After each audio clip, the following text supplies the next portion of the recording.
Alright guys, it's me, Mr. YouTube himself, Tommy Z. I'm here in my room. We're not in the studio today because, well, we got things to do. So, basically we're going to start off with the recap with Monday Night Raw. So, check this out. The first match, Rey Mysterio and the Rhodes Brothers versus the Wyatts. And you know what? I actually liked that match. It was pretty good. The last couple minutes were pretty awesome towards the finish. I love when, especially the total finish of that match. Rey was going for the 619. Bray Wyatt caught him and just gave him to Sister Abigail. That was amazing for the 1-2-3. The Wyatts win that match. Then we have, I don't know, what do we have? Oh, we got Santino versus Fandango. And they're really trying to push Emma. And it was kind of funny to see Emma power walk with her high heels. So I was trying not to laugh the whole time. But, the match wasn't too bad. And it wasn't really that big of a deal. It's Fandango wins. Next is Sheamus and Christian versus the Real Americans. It was actually the second longest match, I think, for the whole show. So the winner of that is Sheamus and Christian, and the crowd was popping for Cesaro. So you know they got something there if they keep on doing it. The next match was kind of a quickie. It was Dolph Ziggler versus Del Rio, and it was really quick. Del Rio wins. So right after the match, Del Rio starts beating up Dolph Ziggler, and Dolph Ziggler, got his butt whooped. And as soon as Del Rio gave Dolph Ziggler the armbar, he wouldn't let go. So all of a sudden, Batista comes in. Batista beats him up for a couple seconds. They go outside. Batista power bombs Del Rio on the table. It wasn't the Spanish announce table, but it was, the regular table, the regular announce team table. And Batista was gonna hit him with the freaking what are those things? The little TVs, the mini TVs, the prompters. And the referee said no, don't do it. He dropped it. He walked away, and that was the end of that match. The next match was Ryback and Curtis Axel versus the Usos. Once again, I liked the finish of it.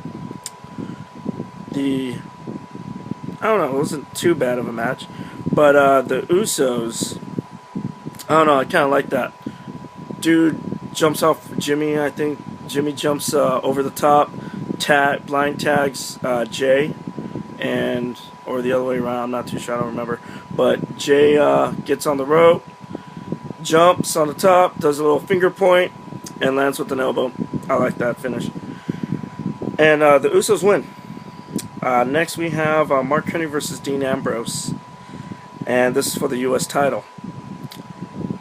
Well, earlier in the night, backstage vignette, or backstage promo, whatever you want to call it, Dean Ambrose was saying, "I can beat anybody."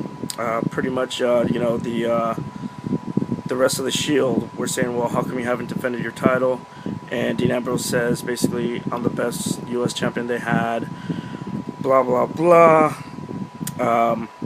What else did he say? He said something, "I do an open challenge to anybody." So he comes out to the ring a little. This was early in the show, so a little bit later in the show. The Shield's waiting. He's waiting. Dean Ambrose is waiting, and Mark Henry music hits. Everyone goes, it's kind of lukewarm pop, and not too bad. Dean Ambrose is getting his butt whooped. What's his name? Seth Rollins comes out.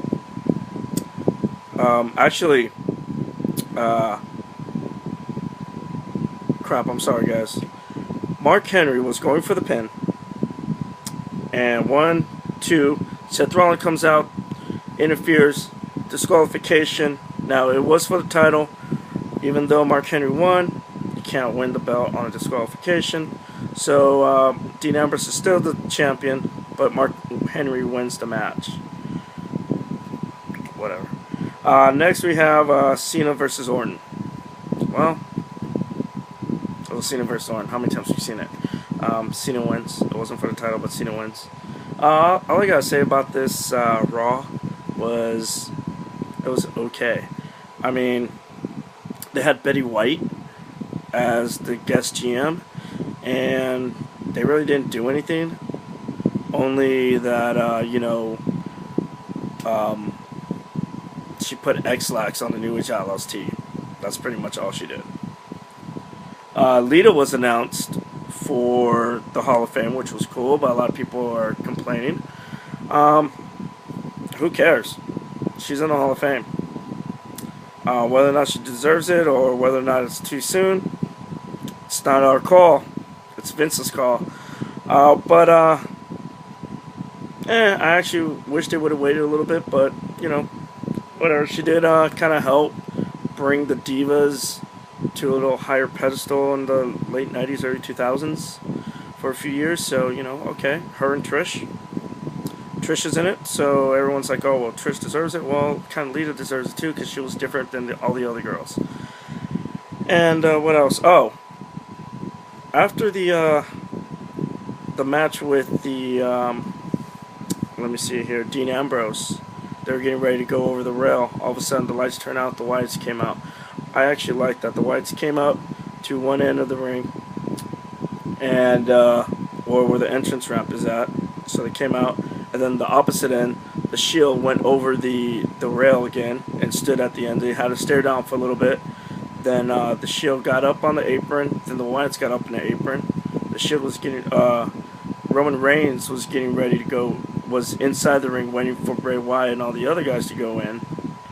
And they didn't go in, and they walked away. Well, I like that. So they're building up for that match. People want to see that match, the Wyatts versus the Shield, and maybe after the end of that match, the Shield breaks up, Roman Reigns leaves, he does his little push, and that's pretty much it. So this is me, Tommy Z, with your Raw Wrestling recaps here on the WR1 Network on YouTube.com. So like it, comment, subscribe. Alright, I'm out of here, guys. Peace. And once again, I'm sorry for the video quality, and we're not at the studio, so, oh well. Alright, take it easy. Bye.